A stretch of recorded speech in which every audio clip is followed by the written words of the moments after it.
Bitácora de obra, donde a partir de la imagen sonora escucharemos diversas perspectivas en torno de la arquitectura, la ingeniería, el urbanismo y la construcción. Bitácora de obra, donde el arte de construir se registra y escucha.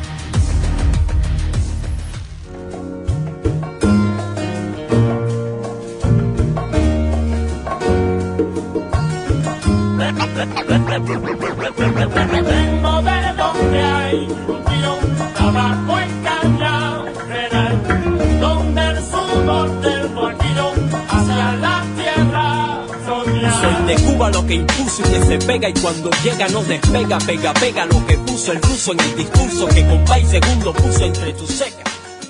Saludos cordiales en esta noche de octubre y después de un pequeño puente que nos lleva a volvernos a escuchar hasta esta noche de lunes. En controles técnicos, Junior Cabrera. En voz y producción, arquitecto Yarko González. Recordando la responsabilidad colectiva de la arquitectura en la habitabilidad digna y contribuir así a una mejor calidad de vida. Con esta premisa celebramos el Día de la Arquitecta y Arquitecto el pasado 1 de octubre. Reitero mi agradecimiento a quienes vía redes sociales, particularmente en Facebook, se hicieron presentes. Eri Muñoz, Norma Espino, Miguel Ángel Sandoval, Eduardo Chávez, Reina Navarro, Salvador García, Paul Gudiño, Edgar León, David Vega, Justin García y otros más que antes de despedirnos de esta emisión daré y compartiré y agradeceré el hecho de que se hayan sumado a esta conmemoración para quienes ejercemos la arquitectura, sea desde la docencia, la obra, algún cargo público o simplemente como ciudadanos que exploramos y disfrutamos de la arquitectura en cada una de sus expresiones posibles. Les invito a que nos acompañen en esta escucha compartida en torno de lo que ustedes ya saben, la arquitectura, la ingeniería, el urbanismo y la construcción con imágenes sonoras. Gracias al poder sugestivo de la radio. Y aquí comenzamos.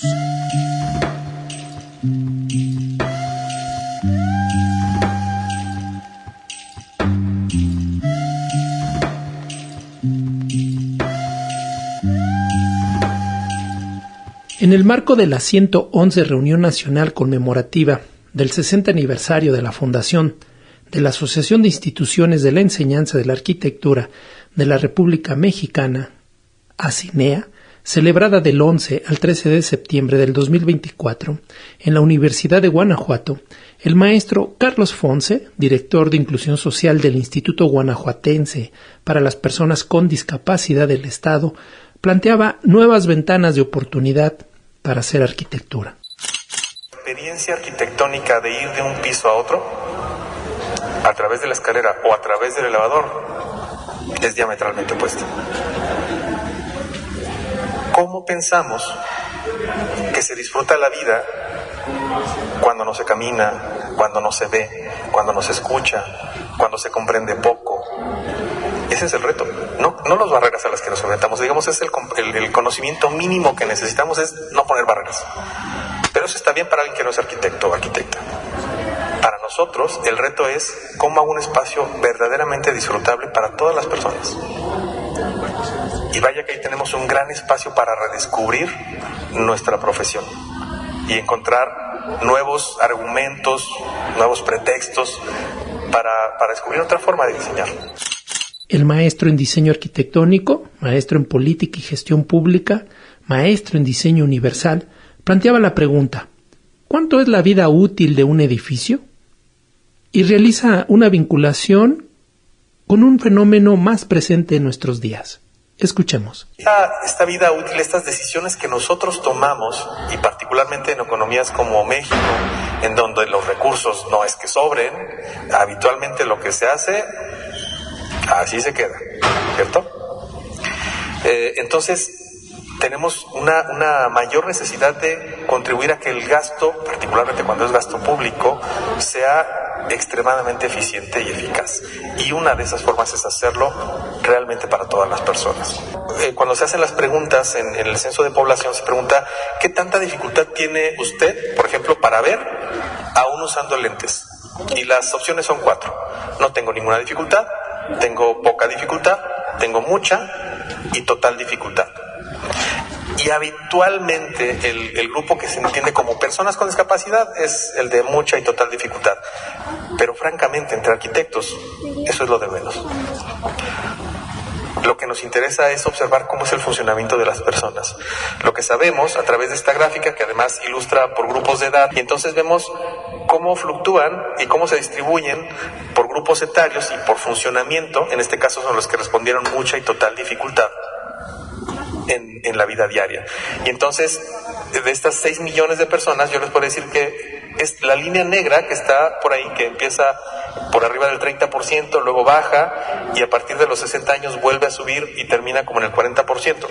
Pero esa línea negra, que son personas de más de 5 años, representan 1 millón de personas que tienen mucha o total dificultad para bañarse, vestirse o comer. Es decir, en la dimensión del autocuidado requieren de otra persona.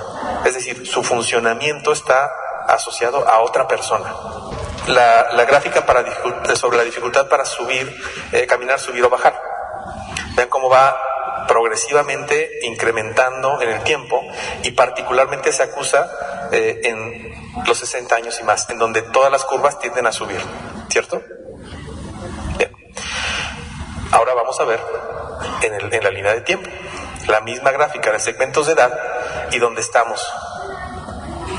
Imaginen ese proyecto por el que sí tomaron decisiones o esa obra que hipotéticamente hoy se inaugurara. ¿Qué pasaría 30 años adelante, 40 años adelante, 50 años adelante? Y vean la proporción de personas mayores.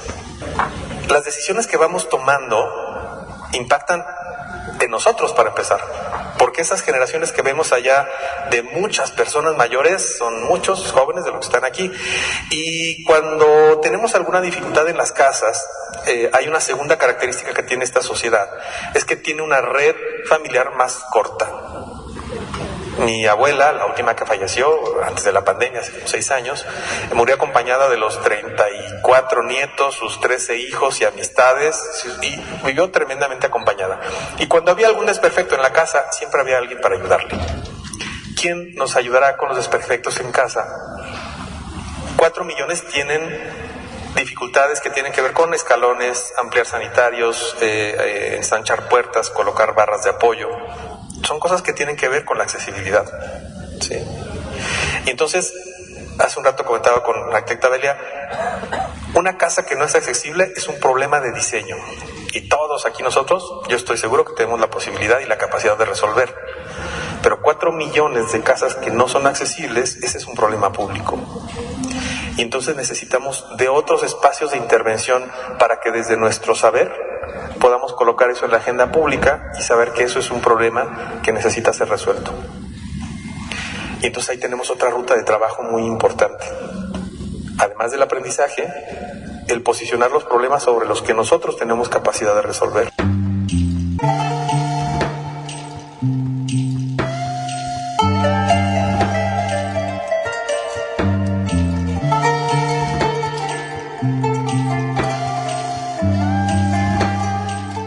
Que por ejemplo en México no tenemos una norma para regular la fricción en el suelo, y que son normas que existen en otros países, y es una norma relativamente sencilla. El aparato para tomar la medición en campo es un péndulo. El péndulo tiene algo que simula una suela de zapato, se moja el piso, se deja caer el péndulo y tiene que rebasar hasta cierta altura solamente. Si pasa completo sin ninguna restricción, ese piso es demasiado liso y no es adecuado para el tránsito humano. ¿Será que es complicado que empujemos como arquitectos que exista una norma para controlar la fricción en el suelo? Puede ser que sí. ¿Será importante en el contexto de un entorno envejecido? Siendo las caídas una de las primeras razones de deficiencias y de discapacidades en las personas mayores, se vuelve relevante, ¿no? Entonces, ¿cómo los problemas que son de diseño pueden convertirse también en problemas públicos en los que, además de aprender el diseño, también tenemos la posibilidad de participar y de aportar para solucionar problemas públicos? Porque desde nuestro ejercicio profesional tenemos la posibilidad de intervenir con autoridad de saber. También el maestro Carlos Fonse visiona el siglo XXI de esta manera. El siglo XXI es el siglo de las personas mayores. Es algo que tenemos que tener muy presente de todos nosotros. Y entonces necesitamos arquitectos capaces de construir para esos entornos, y particularmente en sociedades como la mexicana, las sociedades latinoamericanas, que envejecemos rápidamente, y lo que le tomó, por ejemplo, a la región de Europa envejecer en 200 años, a nosotros nos está costando 70 años, y entonces vamos mucho más rápido. Tenemos que ser mucho más asertivos.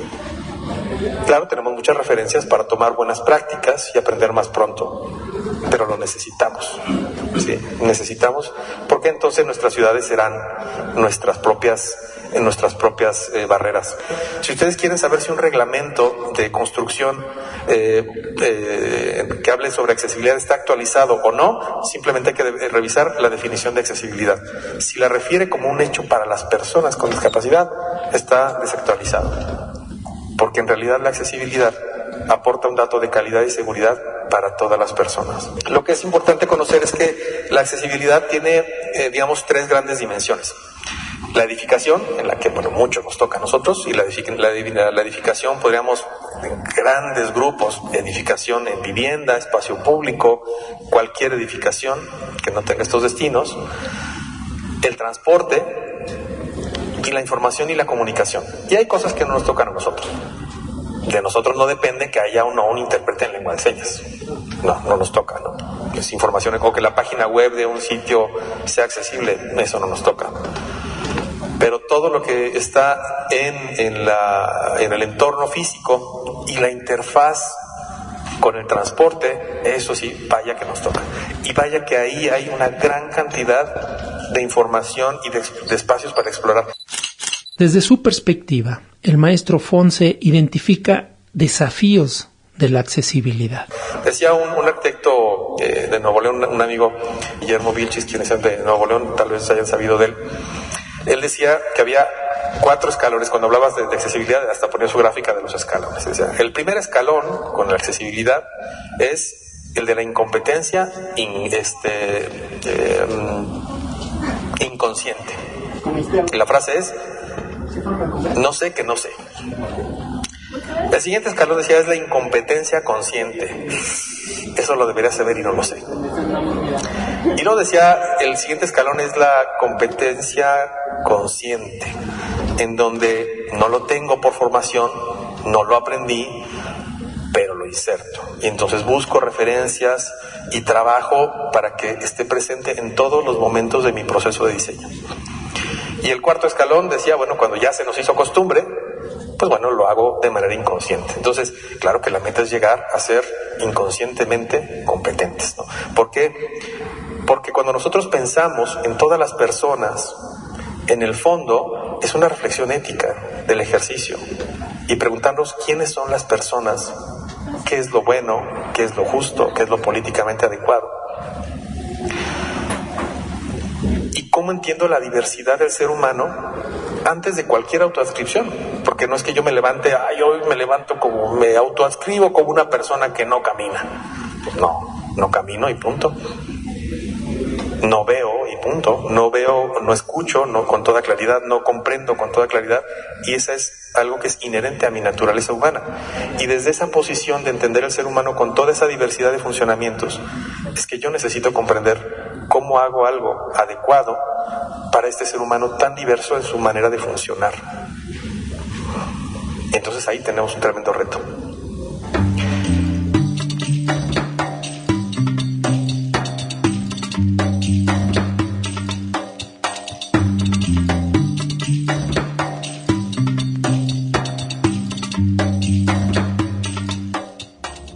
Participa con nosotros.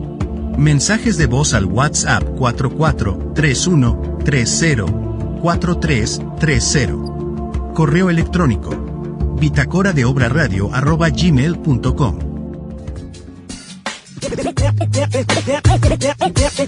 Siendo cero voy para Macané, llego a Puerto, voy para Miami.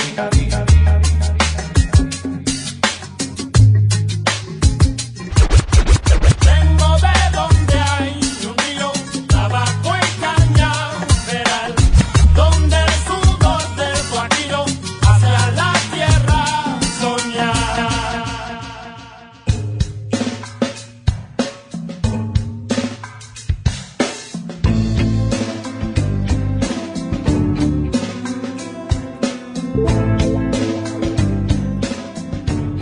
Recientemente estuvimos celebrando el Día Nacional del Arquitecto y Arquitecta el pasado 1 de octubre. ¿Conocemos el contexto en que se detonó dicha declaratoria? El pasado 3 de octubre también se transmitió vía Facebook una emisión más del proyecto de difusión Charlas FERCAM, espacio sonoro de arquitectura, conducido por el arquitecto Rubén Flores, quien actualmente es secretario de Promoción y Comunicación Social de la Federación de Colegios de Arquitectos de la República Mexicana, y Jackie Tapia, vicepresidenta académica de la ACINEA, y quienes charlaron con el arquitecto Fernando Mora, quien es actor clave en el proceso de la declaratoria del Día Nacional del Arquitecto. Una conversación interesante y la cual sugerimos la puedan ver y escuchar. Por lo pronto, recuperemos el momento en que, emocionado, el arquitecto Rubén Flores pregunta: ¿cómo comienza el proceso para la declaración del Día Nacional del Arquitecto? El cómo lograrlo. Y fue inmediato porque lo que hicimos fue buscar la forma y con quienes podríamos trabajar. Obviamente contaba en ese momento pues con los dos que habían propuesto esa posibilidad de llevar a cabo el Día Nacional, que de donde venía y también invité a otra persona de La Paz, para que fuera un comisionado, y a partir de entonces se estableció el mecanismo, ¿no? Lo primero que se hizo fue un oficio al presidente de la República. En una visita que hizo, se le entregó un oficio, y para lo cual recibimos una respuesta por parte de Fomento Cívico de la Presidencia, señalando que pues la Federación tenía, nosotros lo que solicitamos es la oficialización de una declaratoria oficial. No queríamos hacerlo algo así entre nosotros. Sin embargo, la contestación fue esa, fue justamente el que nosotros hiciéramos una declaratoria entre nosotros, y nosotros podíamos festejarlo, que nosotros a través de nuestros estatutos pues era válido que nosotros pudiéramos establecer un Día Nacional del Arquitecto, pero prácticamente nos dijo que interno, que no era necesario un decreto. Sin embargo, esa postura que nos presentó nos sirvió para poder presentarla en la primera Asamblea Nacional, para que los colegios de arquitectos de la Federación aceptaran que el 1 de octubre se podría festejar.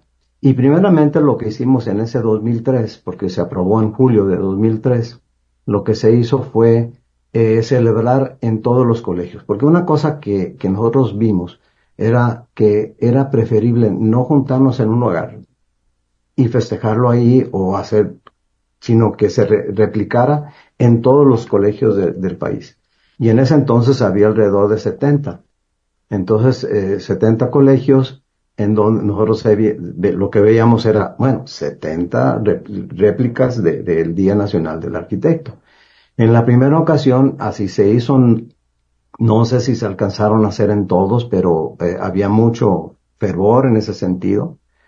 Pero yo me quedé con la espinita, esa de que pues no es oficial, no es un reconocimiento social, no es una posibilidad de que pudiera asistir el presidente en turno. Entonces, aunque nos habían dicho por parte de Fomento Cívico que nosotros lo podíamos hacer, esa parte me inquietaba mucho. Y en ese entonces también me tocó participar e ir a México, a la Ciudad de México. Me invitaron a ser miembro de la asociación más antigua de tiempos de Benito Juárez, de ingenieros y arquitectos, en que cada año se le daba, en un año a un arquitecto, en el otro año a un ingeniero civil, el siguiente a un ingeniero mecánico eléctrico. Y durante muchos años, y no todos los años anteriores, estoy hablando de los 60, 1860 y tantos, hasta ese 2003, había estado el presidente. Y en ese año, el presidente nos dijo que no, porque no era decreto, no era oficial. Entonces, estando en la oficina del arquitecto Ricardo Rodríguez, él me hizo la misma reflexión. Me dice, oye, porque yo le comenté, oye, ¿crees que podamos invitar al presidente? Y me dijo, no va a ir, ya viste lo que pasó. El presidente Fox sí quiere que sea todo de conforme a las cuestiones legales y demás, y no va a asistir. O sea, lo puedes invitar, pero estoy seguro que te va a decir que no, e igual que nos dijo en esta organización que no iba a poder asistir. Entonces se dieron nuevas instrucciones, lo platicamos internamente, esa parte confirmaba lo que yo ya pensaba, y entonces teníamos que buscar otros mecanismos, otros caminos, a través de otro organismo que fuera pertinente. En este caso estamos hablando del Senado. Y afortunadamente Ricardo Gerard Higuera, un senador por parte de Baja California Sur, aceptó el reto. Su equipo y él hicieron la investigación para motivar y fundamentar el Día Nacional del Arquitecto, y lo subió a la tribuna en agosto de 2003. Entonces, ya con esa motivación, señalando la importancia de la arquitectura, la importancia de los arquitectos, sobre todo los modernos, ya con algunos nombres, puso como nombres a Luis Barragán, a Sarudowski, a Pedro Ramírez Vázquez. Entonces, ya con eso, y lo subió a la tribuna y se aprobó el día 26 de abril. Y justamente me avisaron como cerca de las 2 de la tarde, y estábamos en una asamblea de la CINEA en Guanajuato, en aquel entonces. Entonces esa me llamó mucho la atención, porque estaba en algo que tenía mucho que ver con lo mismo, ¿no? Porque a final de cuentas, pues ahí es donde surgen los arquitectos del futuro, ¿no? Entonces estaba en una reunión de la CINEA y les empecé a decir a varias personas que se acababa de aprobar, pero bueno, también con un poquito de temor, como diciendo, ok, ya está aprobado, pero hay que ponerlo a andar, ¿no? Hay que echarlo a andar como debe ser. Y ahí, a partir de ese entonces, porque estábamos hablando que ya era abril, pues inmediatamente la invitación al presidente de la República, porque lo que se aprobó por parte del Senado era un exhorto al Ejecutivo Federal. No era propiamente que lo tenía que hacer a fuerzas el presidente, sino que era un exhorto para que él lo declarara y él sintiera que era algo pertinente para que esto se diera. Y afortunadamente nos dijo que sí. Empezamos a hacer toda la organización, la imagen, muchísimas cosas para que eso se pudiera dar. Y bueno, ya entre reuniones con el equipo del presidente, con reuniones con otras partes, obviamente con la gente de la federación, invité al arquitecto Miguel Ángel Jiménez aquí de Jalisco, hizo la imagen, hizo el diseño de una moneda, el diseño de un pin, de unos carteles. Mandamos a hacer un video alusivo al Día Nacional del Arquitecto, que se presentó por primera ocasión ante el presidente de la República en su declaratoria, en frente de todos los arquitectos que estaban presentes en esa ocasión. Pues hace alusión a ese video. Y entonces, pues, eso fue lo que puso en marcha el Día Nacional en el país. Desde una concepción entre Colima y Jalisco hasta la Ciudad de México, a que el presidente de la República aceptara el exhorto que el Senado le envió. Porque fue en el Colegio de Arquitectos de la Ciudad de México. El presidente iba a tener un evento en Toluca. Entonces, nosotros lo queríamos hacer en Los Pinos. pero él nos dijo, no puedo porque tengo un evento, pero de pasada puedo llegar al Colegio de Arquitectos, ahí está en el camino, y ahí se puede hacer. Así lo hicimos, y bueno, estando ahí, comentábamos, dijimos, bueno, a lo mejor si todo sale bien, van a salir muchos papás, y bueno, eso es muy bueno, porque significa que fue muy exitoso, ¿no? Pero también al mismo tiempo no sabíamos qué iba a suceder, ¿no? Si iba a aceptarse o no se iba a ir más allá. Ahorita llevan 20 años. Muchos detalles no se saben, no se conocían. Por lo tanto, el año pasado, justamente para esas fechas, nuestra idea fue hacer una historia. Y la escribimos entre todos los que estuvimos participando. Para conocer más detalles de esta interesante conversación, te recordamos que puedes verla en la página de Facebook de la Federación de Colegios de Arquitectos de la República Mexicana.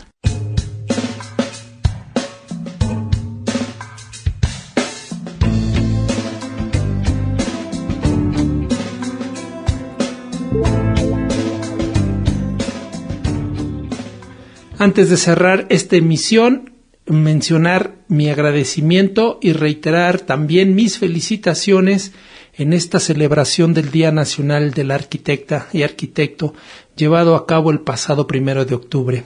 Saludo a Seymour Glass, a Cari Villegas, a Leida González, hasta Lázaro Cárdenas, a Mónica Mendoza, a Israel Mata, a Marina Rodríguez, Josefina López, Betsabe Reina, Patti Recendis, Ayunuen y Dulcitia Rosales. Gracias por pasar y ser cómplices de este festejo. Mi agradecimiento y larga vida también para ustedes.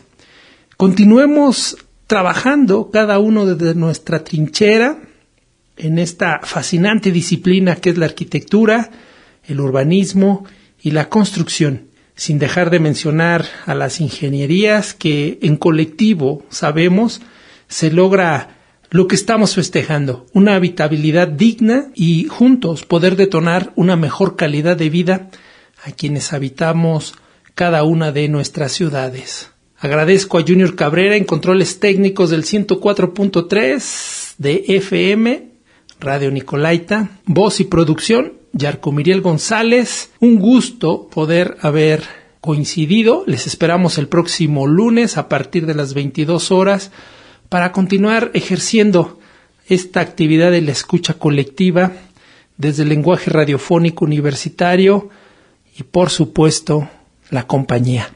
Buenas noches y mejor semana.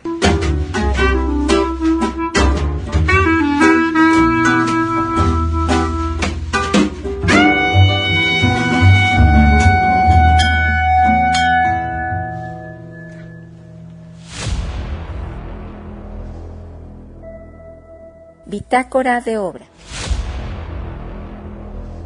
donde a partir de la imagen sonora escucharemos diversas perspectivas en torno de la arquitectura, la ingeniería, el urbanismo y la construcción. Bitácora